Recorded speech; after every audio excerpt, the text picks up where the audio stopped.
تصعيد خطير. إثيوبيا تخاطب مجلس الأمن ضد مصر بشأن النيل.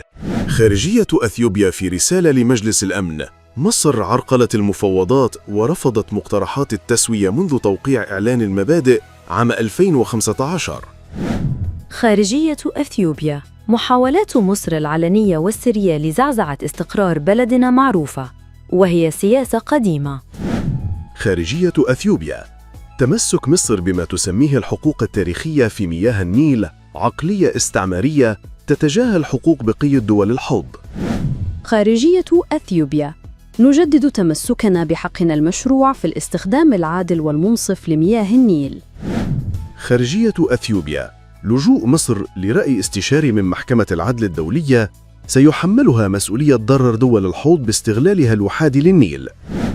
البرلمان الأوروبي يدعو لوقف فوري للأعمال العسكرية في غزة وفتح المعابر الإنسانية بالكامل.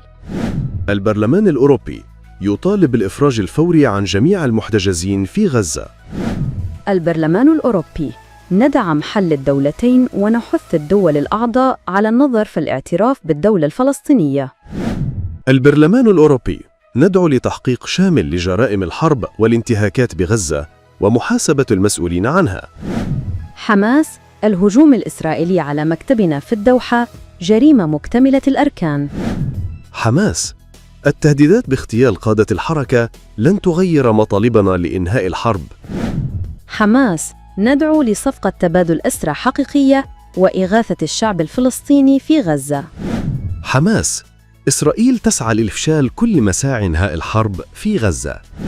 حماس: إصابة زوجة خليل الحية أثناء القصف الإسرائيلي على منزله في قطر. حماس: إسرائيل فشلت في استهداف قيادات الحركة في الدوحة. حماس: محاولة اغتيال وفد الحركة في الدوحة جاءت في لحظة دراسة المقترح الأمريكي. حماس: القصف الإسرائيلي استهدف منزل رئيس الوفد المفاوض في الدوحة. وزيرة المواصلات الإسرائيلية تقول ضم الضفة الغربية أو أجزاء منها رد مناسب على من يريد الاعتراف بدولة فلسطينية. الجيش الإسرائيلي: استهدفنا بنى تحتية في موقع لإنتاج وتخزين أسلحة استراتيجية لحزب الله في البقاع شرقي لبنان. إعلام إسرائيلي: الجيش الإسرائيلي يبني موقعين جديدين لإيواء النازحين وتوزيع المساعدات في جنوب قطاع غزة. منظمة الصحة العالمية تعلن بقائها في مدينة غزة رغم أوامر الإخلاء التي أصدرتها إسرائيل. قطر تنفي تقارير عن إعادة تقييم تعاونها الأمني مع أمريكا وتؤكد أن شراكتها الدفاعية مع واشنطن مستمرة في التطور. البنك المركزي الأوروبي يبقي على سعر الفائدة دون تغيير عند 2%. بولندا تدعو لاجتماع طارئ لمجلس الأمن الدولي بعد خرق مسيرة روسيا مجالها الجوي. اشتباكات عنيفة بين الجيش السوداني وقوات الدعم السريع في الفاشر بولاية شمال دارفور.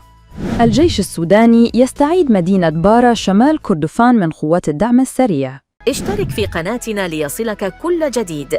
شبكة نيوز الإخبارية، نحن أفضل تلخيصاً للخبر.